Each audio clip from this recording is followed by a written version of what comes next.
આજે ખૂબ જ શુભ અને મંગલકારી દિવસ છે. ઘણા બધા પ્રસંગોનો સમન્વય છે. સોનામાં સુગંધ પડે તેમ આજે ગુરુહરિ પ્રબોધ સ્વામીજીના દિવ્ય કર કમળો દ્વારા આ મંદિરની અંદર ચિત્ર પ્રતિમા મૂર્તિઓની અંદર પવિત્ર સંતોએ મહાપૂજા કરી વેદોક્ત મંત્રોચ્ચાર કર્યા અને ગુરુહરિના દિવ્ય કરકમળો દ્વારા એની પ્રતિષ્ઠા થઈ. આ બ્રહ્માંડ ઉપર બહુ મોટું ઋણ ચડાવી દીધું. ગુરુહરિ હરિપ્રસાદ સ્વામીજી કહેતા કે શાસ્ત્રમાં કહ્યું છે કે કોઈ બી એક મંદિરમાં પ્રાણ પ્રતિષ્ઠા થાય, મંદિર બને ને પ્રાણ પ્રતિષ્ઠા થાય તો જે બ્રહ્માંડની અંદર એ મંદિર થતું હોય એ બ્રહ્માંડનું આયુષ્ય 1000 વર્ષ સુધી વધી જાય. એટલે આ બ્રહ્માંડનું આયુષ્ય ભલે મંદિર નાનકડું છે તો વડનું બીજ હોય તે વડ જેટલું ના હોય. 1/2 ઇંચના ડાયામીટરવાળું વડનો ટેટો હોય એની અંદર બી અસંખ્ય બીજ હોય, પણ એ બીજમાંથી કેટલો મોટો વડ બનતો હોય છે, ઉગતો હોય છે. એમ ભલે આ નાનકડું મંદિર છે પણ એ વડના બીજની જેમ એ ઠાકોરજીની પ્રાણ પ્રતિષ્ઠા ગુરુહરિએ કરી છે. એટલે એ એટલું બધું વિશાળ થતું એટલું બધું વિશાળ થશે જે ગુણાત્યાન સ્વામી કીધું છે કે પાંદડે પાંદડે સત્સંગ થાય ત્યારે સમજવાનું કે સત્સંગ થયો છે. અને એનું નિમિત્તત્વ દીપેશભાઈને પરિવારે પોતે કર્યું. બીજી વખત એવો અનુભવ કરાવ્યો, જેમ મિલિનભાઈએ કીધું કે ગુરુહરિ હરિપ્રસાદ સ્વામીજીનો સંકલ્પ હતો કે જ્યાં જ્યાં સત્સંગ છે ત્યાં તાલુકે તાલુકે મંદિરો કરવા છે. તો ગુરુહરિ પ્રબોધ સ્વામીજીએ સંકલ્પો આજે પૂરા કરી રહ્યા છે. તો ગઈ સાલની આગલી સાલ ભુજ પધાર્યા હતા અને ત્યાં પણ સંકલ્પ કર્યો અને એક જ વર્ષની અંદર અહીંયા પ્રતિષ્ઠા કરવી છે. તો ગઈ સાલની આગલી સાલ સંકલ્પ કર્યો અને ગઈ સાલ એ ભુજ મંદિરની અંદર પ્રતિષ્ઠા પણ કરી. અહીંયા પણ ગઈ સાલ સંકલ્પ કર્યો હતો અને આજે એ જ જગ્યાએ સંકલ્પ કર્યો હતો ત્યાં મંદિરની પ્રતિષ્ઠા પણ સંપન્ન થઈ. વાત તો એટલી કરવી છે જેમ મિલિનભાઈએ વાત કરી તેમ કે દીપેશભાઈને પરિવાર નિમિત્ત બન્યું અને ગુરુહરિનો સંકલ્પ હતો જેથી એ કાર્ય સત્વરે પૂરું થયું, સંપન્ન થયું. આ બાજુના વિસ્તારમાં અમારે પણ આવવાનું ઘણી બધી વખત થયું હતું. ગુણવંતભાઈની સાથે બધા ગામડાઓમાં ફેરવતા અને ખેતરમાં જ સભા કરતા. ક્યાંય કોઈ સારું ઘર નહોતું બેસવા માટે. હલોલની અંદર બધા જ ગરીબ કહી શકાય એવા હરિભક્તો આજુબાજુના વિસ્તારમાં ખેતરોમાં રહે છે હરિભક્તો. પણ છતાંય ગુરુહરિએ કરુણા કરીને આપણને મંદિર ઠાકોરજીનું સ્થાન કરી આપ્યું. જેમ મિલિનભાઈએ વાત કરી કે મંદિર એટલે મનને શાંત કરવાની જગ્યા, મંદિર એટલે આત્માને પરમાત્મામાં જોડવાની જગ્યા, મંદિર એટલે લૌકિક અને આધ્યાત્મિક પ્રશ્નોના સમાધાન માટે ભજન કરવાની જગ્યા, પ્રાર્થના કરવાની જગ્યા. તો આ એક મંદિર સરસ થઈ ગયું. વર્ષો પહેલાં સ્વામિનારાયણ ભગવાને પણ સંકલ્પ કર્યો કે ભગવાન સ્વામિનારાયણે બીમારી ગ્રહણ કરી હતી ને ખૂબ પુષ્કળ તાવ ને બધું હતું, મહારાજ જમી નહોતા શકતા. એવા સમયે મુક્તાનંદ સ્વામીના ખોળામાં ભગવાન સ્વામિનારાયણનું માથું હતું. તો મુક્તાનંદ સ્વામી એ વખતે મહારાજની નાડી જોઈ, પોતે નાડી વૈદ પણ હતા.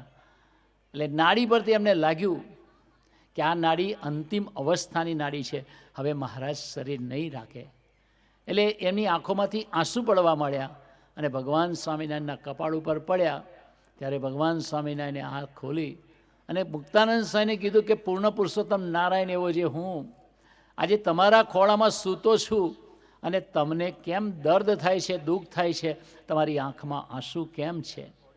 ત્યારે મુક્તાનંદ સ્વામી જે વાત કરી કે મહારાજ સામાન્ય ગ્રહસ્થ પણ પોતાનું ઘર બનાવે છે, કશું ના હોય તો નાનકડું ઝૂંપડું બનાવે છે, પશુ પક્ષી, પશુઓ હોય તો પોતાની રહેવાની જગ્યા બનાવે છે, પક્ષી હોય તો પોતે ઝાડ ઉપર માળા કરે છે, કોઈ સાધુ સંત હોય તો પોતાના મઠ આશ્રમ કરે છે.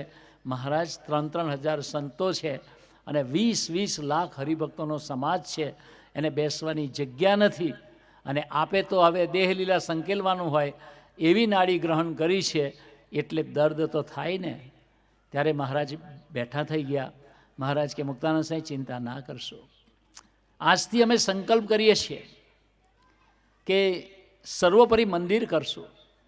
એ મંદિરની અંદર સર્વોપરી મૂર્તિઓ પધરાવશું, સર્વોપરી તીર્થ કરીશું, સર્વોપરી શાસ્ત્ર બનાવીશું અને એવા પવિત્ર સંતોનો વારસો અમે ધરતી પર અખંડ રાખીને અમે પોતે દિવ્ય સ્વરૂપે એ સંત દ્વારા ધરતી પર અખંડિત રહીશું.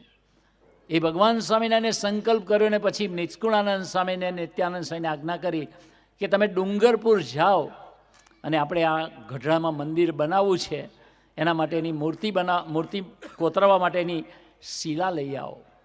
બંને પરમહંસો શિલા લેવા માટે ડુંગરપુરની ખાણમાં ગયા, પણ યોગ્ય શિલા ના મળી ઠાકોરજીની મૂર્તિ બની શકે, મહારાજની મૂર્તિ બની શકે એવું. એટલે બહુ ઉદાસ થઈ ગયા અને ત્યાં ભજન કર્યું, પ્રાર્થના કરી. મહારાજ તો ગઢડા હતા અને આ લોકો ડુંગરપુરમાં હતા કે મહારાજ શિલા નથી મળતી, શું કરીએ એમ. ત્યારે ભગવાન સ્વામિનારાયણે એક શિલાની અંદર પોતાની મૂર્તિનું દર્શન કરાવ્યું. એટલે એ બંનેને પ્રેરણા થઈ ગઈ કે ના, આ તો આ જ શિલા આપણે લઈ લઈએ. અને પછી એ શિલા લઈને પછી ગઢડા લાવ્યા અને મહારાજને કહ્યું કે આ શિલા બરાબર છે. મહારાજ કે આ જ શિલામાંથી સરસ મૂર્તિ થશે. તે ભગવાન સ્વામિનારાયણે સંકલ્પ કર્યો, ત્યાર પછી આજે ધરતી પર સ્વામિનારાયણ ભગવાનના હજારો મંદિર થયા. સંકલ્પ 200 વર્ષ પહેલાં કર્યો હતો, પણ ભગવાનનો સંકલ્પ આખા બ્રહ્માંડમાં વ્યાપક થઈ ગયો. આજે દેશ અને પરદેશમાં સ્વામિનારાયણ ભગવાનના કેટલા બધા મંદિરો થયા ઉપાસનાના. તો એ મંદિરોની પાછળની ભાવના એક બે વખત વાત જ કરવી છે કે અહીંયા મંદિર થયું તો આજુબાજુના હરિભક્તો અને ગામના હરિભક્તોએ પ્રબોધ સ્વામીજી કીધેલું. ચકલાસીમાં મંદિર થયું ત્યારે પણ કહ્યું હતું, ભુજમાં પણ કહ્યું હતું કે મંદિર થાય ને તો ગામના લોકલ સ્થાનિક હરિભક્તોએ પ્રયત્ન કરવાનો કે સવારને સાંજ એ ઠાકોરજીના દર્શન કરવા, આરતીમાં આવવા પ્રયત્ન કરવાનો. કદાચ વહેલા મોડા થાય તો પણ અઠવાડિયામાં 2-3 વખત આવવાનું. તો એની ભાવના શું છે આમ કે આપણે મંદિરમાં આવીશું તો જેમ મિલિનભાઈએ વાત કરી કે ઘરમાં ભજન કરીશું તો આપણી એકાગ્રતા એટલી બધી નહીં રહે, કારણ કે બધા સાંસારિક ક્રિયાયોગો પણ ચાલુ હોય છે. પરંતુ મંદિરે આવીશું ને એમાંય વળી પ્રબોધ સ્વામીજીના હસ્તે મંદિરમાં ઠાકોરજીની પ્રાણ પ્રતિષ્ઠા થઈ છે.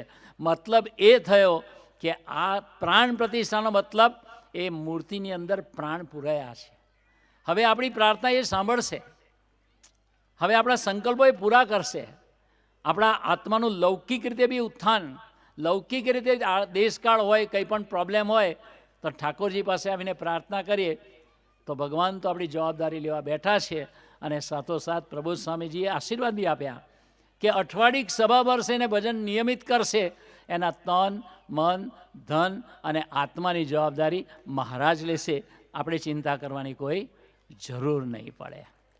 તો એવા આશીર્વાદ આપણી જોડે છે. એક બે પ્રસંગની જ વાત કરવી છે કે ટોરન્ટોની અંદર જ્યારે 2005માં મૂર્તિ પ્રતિષ્ઠા થઈ, ત્યાં રાધાકૃષ્ણ દેવ છે, ભગવાન સ્વામિનારાયણની મૂર્તિ પધારી, અક્ષરપુરુષોત્તમ મહારાજની, સીતારામ છે, શિવશક્તિ છે, લક્ષ્મીનારાયણ છે, માતાજીની મૂર્તિ હતી, મહાવીર સ્વામીની મૂર્તિ, જલારામ બાપાની મૂર્તિ, હનુમાનજીની મૂર્તિ, એવી કેટલી બધી મૂર્તિઓ પધરાવેલી છે.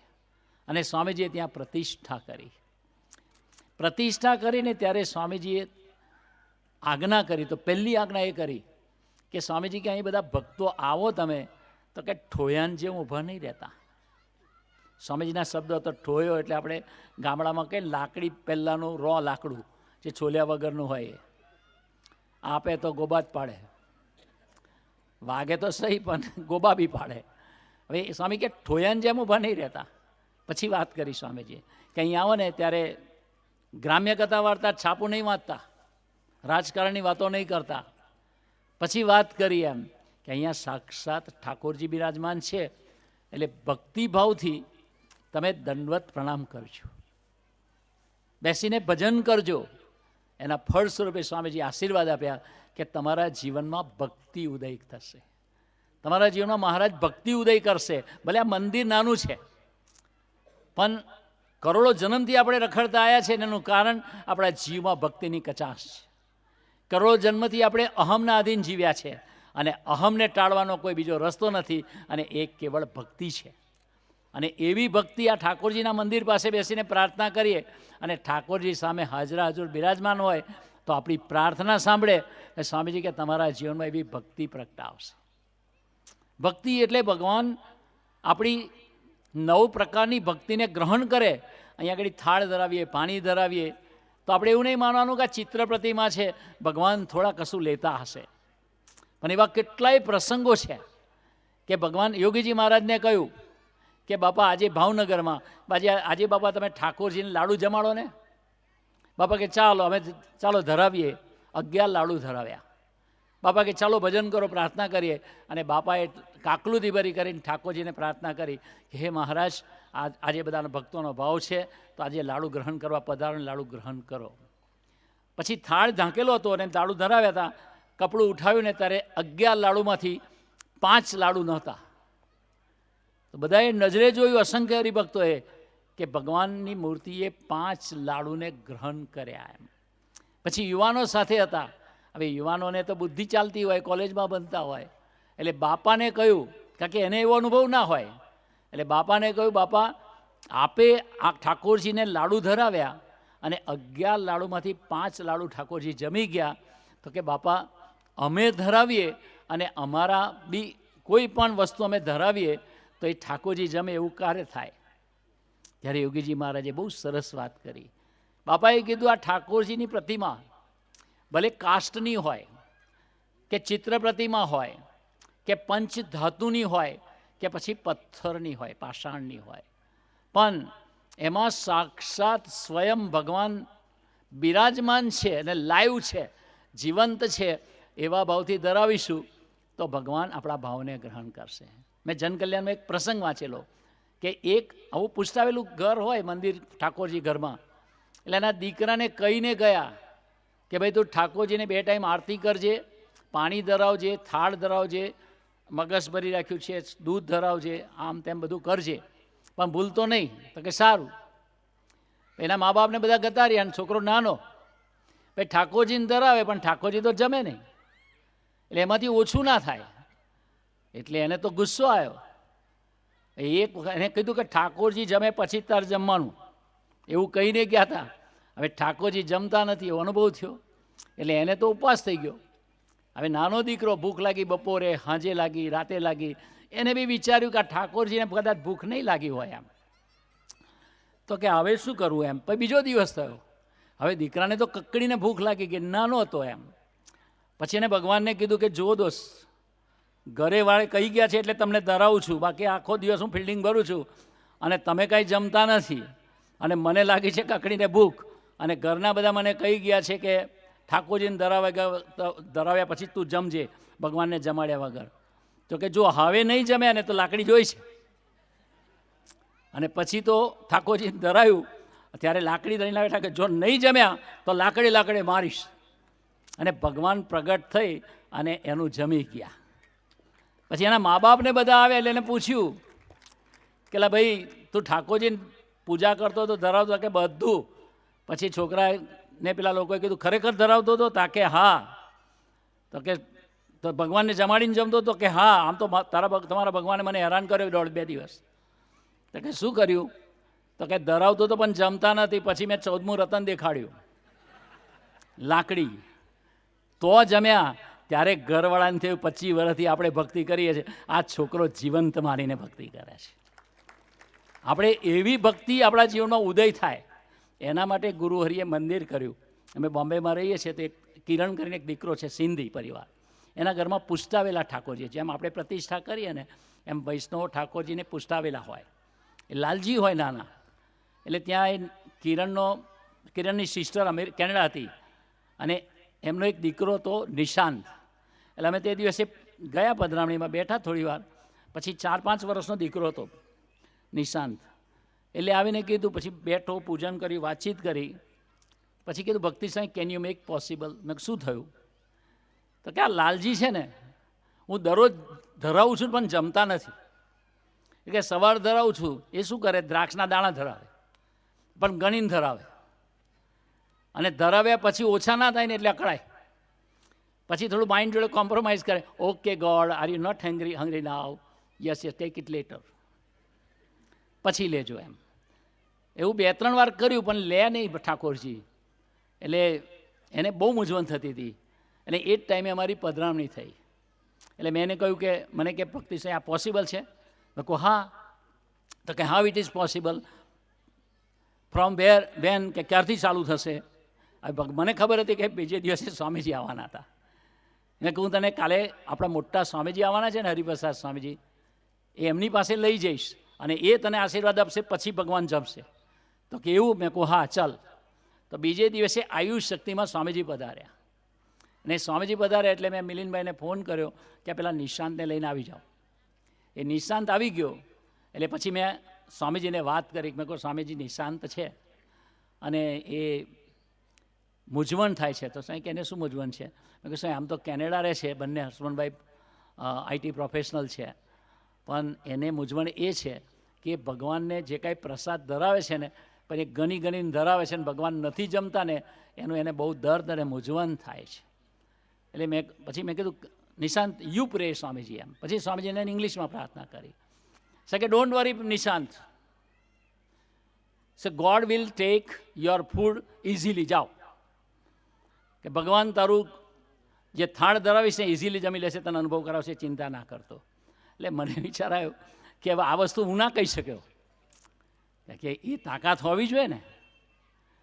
પણ જે પુરુષ ભગવાનને ધારણ કરીને રહેતા હોય એ જ આવા આશીર્વાદ આપી શકે. બીજે દિવસે સવારે મને ફોન આવ્યો, મને કે ઘરે આવો, તાત્કાલિક આવવું પડશે. મેં કહ્યું શું થયું? આ પેલો ગાંડો થઈ ગયો છે નિશાંત. મેં શું કરે? એટલો નાચે છે ને, કૂદે છે ને, મેડ જેવો થઈ ગયો છે, કંઈ સાંભળતો જ નથી. મેં કહ્યું શું થયું? પણ પછી એના ઘરે ગયા અને પછી એને મને કીધું કે સ્વામી દાદાએ મને આશીર્વાદ બ્લેસ કર્યો અને મેં ઠાકોરજીને ધરાવ્યા. તો મેં જે ધરાવ્યું એ મારા ભગવાન આવીને જમી ગયા. અને રાતના સ્વપ્નમાં પણ ઠાકોરજી પ્રગટ થઈ અને એનું બધું થાળ જમ્યા, એવો એને અનુભવ થયો. તો આવો અનુભવ ભગવાનને મોટા પુરુષ આપણા જીવનમાં કરાવતા હોય છે એમ. તો આપણે ભાગ્યશાળી છીએ. સ્વામિનારાયણ ભગવાનના સમયમાં બી હતું કે સ્વામિનારાયણ ભગવાન વખતે અભલ ખાચરના ઘરે મહારાજ હતા અને એમની 2 દીકરીઓ હતા, જયા અને લલિતા, જેને જીવુબા લાડુબા નામથી સંપ્રદાયમાં પ્રચલિત છે એમના નામ. હવે અમુક લોકો એના ફાધરને કાન ભંભેરની કરી કે ભાઈ તારી દીકરીઓની ઉંમર બી યંગ છે, જુવાન છે, નાની છે, અને સ્વામિનારાયણ ભગવાનની બી ઉંમર નાની છે, તો કે તું એમને વધારે ઓતપ્રોત દીકરીઓને થવા દઈશ તો કંઈ પણ આડું થઈ શકે છે. એટલે એવા ગંદા શબ્દો પડ્યા. એટલે એના ફાધરને ક્રોધ આવી ગયો. હવે પેલી બંને દીકરીઓ રૂમમાં એકાંતમાં હશે એટલે એના ફાધરે દરવાજો ખખડાયો. તો એને તો એવા શંકાથી જ કર્યું કે ભગવાન સ્વામિનારાયણ બી અંદર હશે, અને વાતચીતનો અવાજ પણ સંભળાતો હતો. તો એને કીધું 100% અહીંયા સ્વામિનારાયણ છે. એટલે ખુલ્લી તલવાર લઈ અને મારવા માટે આવ્યા. તો જોયું તો એકચ્યુઅલી દીકરીઓ બંને નાની બાલમુકુંદ ભગવાનની મૂર્તિ હતી ને, એને દૂધ ધરાવતી હતી. અને ઠાકોરજી દૂધ ગ્રહણ કરે એના માટે આજીજી કરતી હતી. મહારાજને દિલથી પ્રાર્થના કરતી હતી કે મહારાજ કંઈક તો ગ્રહણ કરો, બાલમુકુંદ ભગવાન અમારું દૂધ થોડું ગ્રહણ કરો, એમ પ્રાર્થનાની આજીજી કરતી હતી. પણ પેલાને મને કહ્યું સ્વામિનારાયણ ભગવાન જોડે વાત કરી, પણ અંદર તો મહારાજ ફિઝિકલી હતા જ નહીં. એટલે પછી તો તલવાર લઈને આવ્યા અને કીધું આ શું ઢોંગ કરો છો દીકરીઓને? કે તો કે બાપુ ઢોંગ નથી કરતા, આ તો ભગવાનને અમે દૂધ ધરાવીએ છીએ. પણ પેલા એમનો ગુસ્સો એટલો બધો આવી ગયો હતો કારણ કે આગળ નેગેટિવ કાનમાં શબ્દો પડ્યા હતા. સ્વામિનારાયણ ભગવાન વિશેને મનુષ્યનો ભાવ આવી ગયો હતો. એટલે એને કીધું કે જો અત્યારે આ દૂધ જો ઠાકોરજી નહીં જમે તો તને તારા ઠાકોરજી પર હું તલવારનો ઉપયોગ કરીશ. એટલા બધા ગરમ થઈને સામે ઊભા રહ્યા. એટલે દીકરીઓએ મહારાજને પ્રાર્થના કરી, મહારાજ બાલમુકુંદ ભગવાન તમે જમો, દૂધને ગ્રહણ કરો, મારા બાપુને અનુભવ કરાવો. તો એ બાલમુકુંદની મૂર્તિએ દૂધનો કટોરો હાથમાં લઈ લીધો બહેનો પાસેથી અને પોતે આખું દૂધ ગટગટાઈ ગયા અને પછી એક કટોરો છૂટો એભલ ખાચરને માર્યો.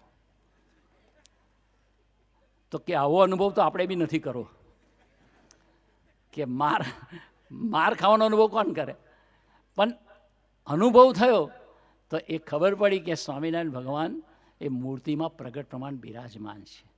તો પ્રભુ સ્વામી તો અહીંથી આજે હમણાં નીકળી જશે ફિઝિકલી, પણ એ મૂર્તિ અહીંયા પધરાવી છે.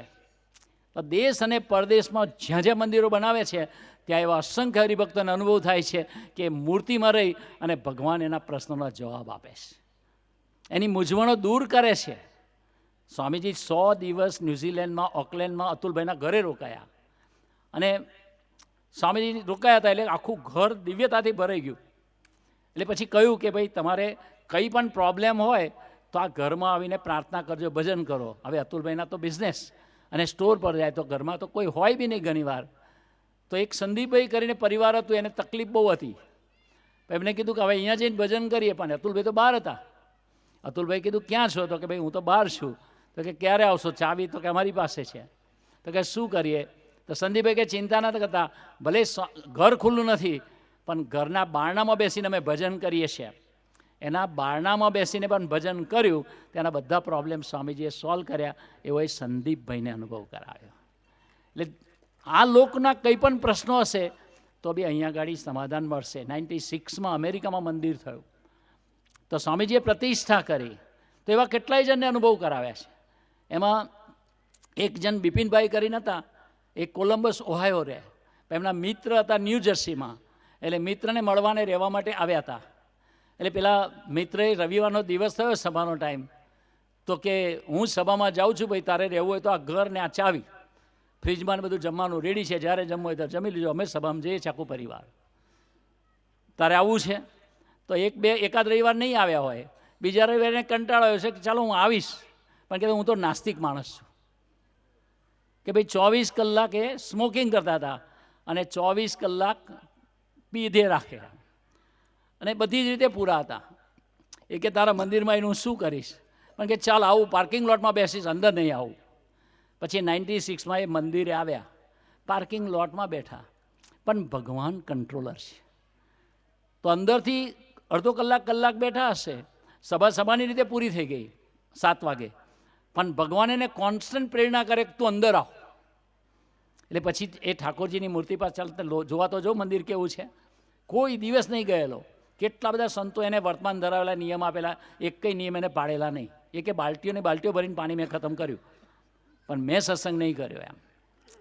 પણ કે મંદિરે ઠાકોરજીના જ્યાં દર્શન કર્યા ને ત્યારે મારા અંતરમાં આખી જિંદગીમાં જે અનુભવ નહીં થયેલો ને અનુભવ થયો.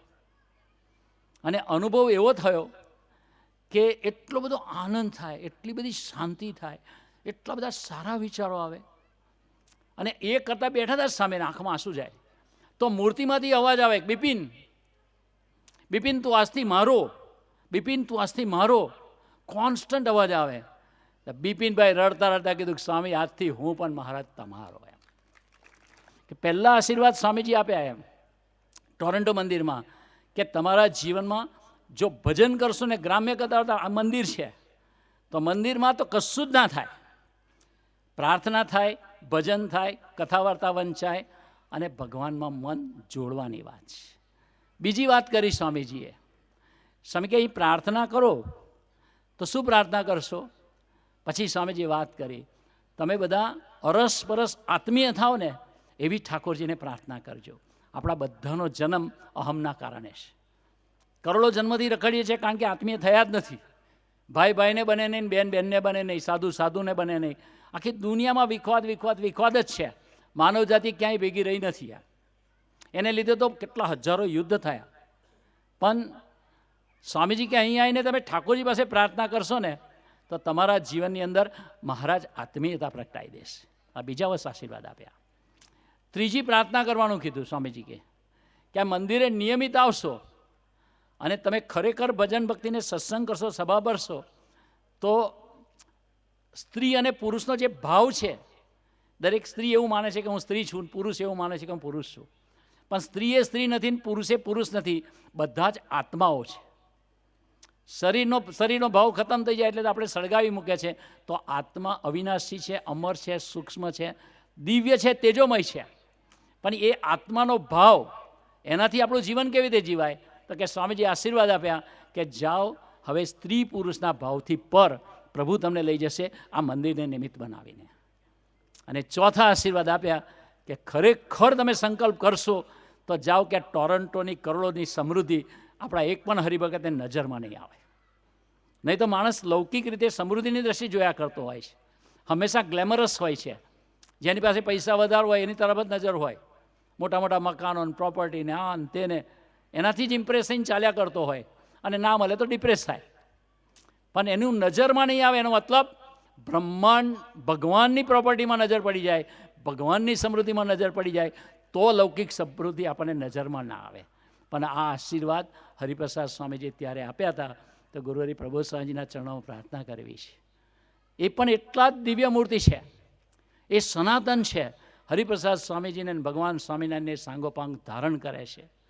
એના હલનચલનમાં ભગવાન સિવાય કાંઈ નથી, એની વાણીમાં ભગવાન સિવાય કાંઈ નથી, એના હૃદયમાં ધબકાર બી ભગવાન સિવાય કાંઈ નથી.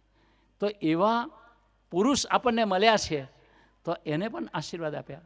એકાદ નાનકડા પ્રસંગની વાત કરવી છે એમ કે એવીડીમાં એક દીકરો, એને એડમિશન નહોતું મળતું, પછી એડમિશન મળ્યું. પછી એને પરદેશ જવું હતું, કેનેડા બનવા જવું હતું. એટલે IELTSની એક્ઝામ આપી ગ્રેજ્યુએશન પછી, તો એનો સ્કોર ઓછો આવ્યો.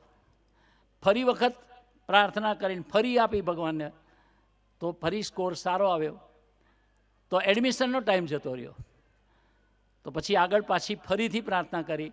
ત્યાં એક સરસ સભા બી થાય, ત્યાં બધા જ PhD દીકરાઓ સભા સંચાલન કરે છે અને સરસ રીતે સભાનું સંચાલન એટલું સરસ કરે છે. દર ગુરુવારે 500થી 700 800 દીકરાઓ બધા જ મંદિરમાં એ લોકો શીખવાડે છે કે ઠાકોરજીને ઠાકોરજી પાસે બેસીને પ્રાર્થના કરવી, ભજન કરવું. પણ આપણી પ્રાર્થના ભગવાન સાંભળે છે એમ. તો એ દીકરાને જેમ જેમ પ્રાર્થના કરીને ભજન કરતો તેમ તેમ એને સ્કોર વધારે આવ્યો. પછી એડમિશન મળ્યું, પછી વિઝા રિજેક્ટ થયા.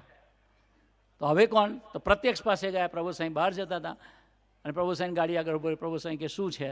તો કે સ્વામી કેનેડાના સ્ટુડન્ટ વિઝા રિજેક્ટ થયા. પ્રભુ સાંઈ કહે ફરી એપ્લાય કરી દો, મહારાજને પ્રાર્થના કરીશું મળી જશે. એ મળી ગયા વિઝા.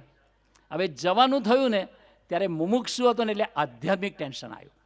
આધ્યાત્મિક શું ટેન્શન આવ્યું કે અહીંયા તો મંદિર છે, અહીંયા તો પ્રાર્થના હોલ છે, અહીંયા તો ગુરુહરિ રહે છે, અહીંયા તો સંતોનો લાભ મળે છે, અહીંયા તો આ બધા ભાઈઓને લીડરોનો લાભ મળે છે. હું કેનેડા જઈશ તો મને મારું જતન કોણ કરશે? મને કોણ એવા લીડર મળશે? મારા આત્માની યાત્રા કેવી રીતે આગળ ચાલશે? ભણવાનું તો હું ભણીશ, જોબ કરવાનું તો હું જોબ કરીશ, સેટલ થઈશ, મા બાપને મદદ કરીશ, પણ મારા આત્માનું ઉત્થાન થાય એવી વ્યક્તિ મને કોણ મળશે એ તો મને ખબર નથી. અને એને મંદિરમાં ઠાકોરજી પાસે પ્રાર્થના કરી અને રાતના પ્રબોધ સ્વામીજીને પ્રાર્થના કરીને સૂઈ ગયો કે પ્રબોધ સ્વામી કેનેડામાં જઈને મારે કોની જોડે દોસ્તી રાખવી મને ખબર નથી. ત્યારે રાત્રે ગુરુહરિ પ્રબોધ સ્વામીજીને દર્શન આપ્યા. બોલ બેટા શું છે? તો કે સ્વામી કેનેડા તો જઉં છું પણ મારું કોણ ત્યાં? કે ચિંતા ના કરીશ, ત્યાં કેયુરભાઈ છે, કેયુરભાઈ પટેલ, અને એ તારું ધ્યાન રાખશે અને તું એની જોડે દોસ્તી કરજે. પેલો કે સ્વામી કોણ કેયુર? હું તો ઓળખતો નથી.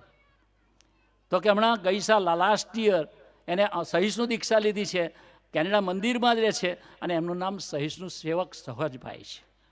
તું એમની જોડે દોસ્તી કરજે અને એ તારું ધ્યાન રાખશે. તો આપણે વિચાર કરીએ કે એને તો ખબર નથી કે મારે કોની જોડે દોસ્તી કરવી એમ.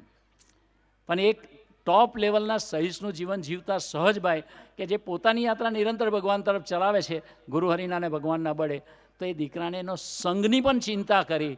પણ એ પ્રાર્થના સાંભળવાવાળા પુરુષ આપણી સામે બેઠા છે, તો આજે એમને પ્રાર્થના કરવી છે કે આપે મંદિર તો અમને કરી આપ્યું, અમારા આત્માના કલ્યાણનું સ્થાન કરી આપ્યું, અમારા જીવનના બધા પ્રશ્નો છે એના સમાધાનની જગ્યા કરી આપી, પણ આપ એવી કૃપા કરજો, અમારે તો નિરંતર આપના તરફ ચાલવું છે. આપ નિરંતર એવું દર્શન કરાવો છો, એવું ગુણાતીત દર્શન છે, અમારે આપના જેવા થવું છે. આપનો જેવો સંબંધ છે એવો સંબંધ અમારે દ્રઢ કરવો છે આપની સાથે. તો આજે એવા આશીર્વાદ આપજો કે આજે મંદિર તો અમને આપે સંકલ્પ કરીને કરી આપ્યું ને દીપેશભાઈને બધા નિમિત્ત બન્યા. તો આવા મંદિરો તો ઠેર ઠેર આપણા સંકલ્પે થશે. પણ ચકલાસીમાં બી કહ્યું હતું એમ, જેને કંઈ પણ પ્રોબ્લેમ હોય તો આ મંદિર ઠાકોરજી પાસે આવીને પ્રાર્થના કરજો, મહારાજ તમારી પ્રાર્થના સાંભળશે. તો આજે આપણે એમના ચરણો પ્રાર્થના કરીએ કે આપે જ પ્રતિષ્ઠા કરી છે ને આપ ઠાકોરજી બિરાજમાન છે, સ્વામીજી બિરાજમાન છે, આપ પણ દિવ્ય સ્વરૂપે બિરાજમાન છો. તો અમારી પ્રાર્થના તો અમે સાંભળો જ છો. અમને એવું લાગે કે નથી સાંભળતા, એ મારો મનુષ્ય ભાવ છે. પણ એનું ઇમ્પ્લિમેન્ટેશન વહેલું મોડું થાય. કારણ કે આપણને ભજન કરવાનું બાકી હોય તો, આપણે સીધા ના ચાલતા હોય ને સીધા કરવા હોય તો, આપણા પ્રારબ્ધો કઠણ હોય તો એને ટાળવા હોય તો વાર બી લાગી શકે. પણ અમારું બળ ખૂટે નહીં, અમારી નિષ્ઠા જાય નહીં, અમારો તમારી સાથેનો સંબંધ અખંડ રહે, એવા બળ બુદ્ધિને શક્તિ સાથોસાથ. અને મને વાત કરી મિલિનભાઈએ કે કેવા સંતો આપ્યા છે, કે બંને MSc થયેલા સંતો છે. એક MSc એગ્રીકલ્ચર ને બીજા MSc બાયોટેકનોલોજી. પણ બનવાની સાથોસાથ બંને સંતો પવિત્ર છે, બંને સંતોનું ધ્યેય ક્લિયર છે, બંને સંતોનું જીવન એકદમ પ્રભુમય છે. બંને સંતોના જીવનમાં પ્રભુ ભક્તિ અને ગુરુ ભક્તિ સિવાય કશું નથી.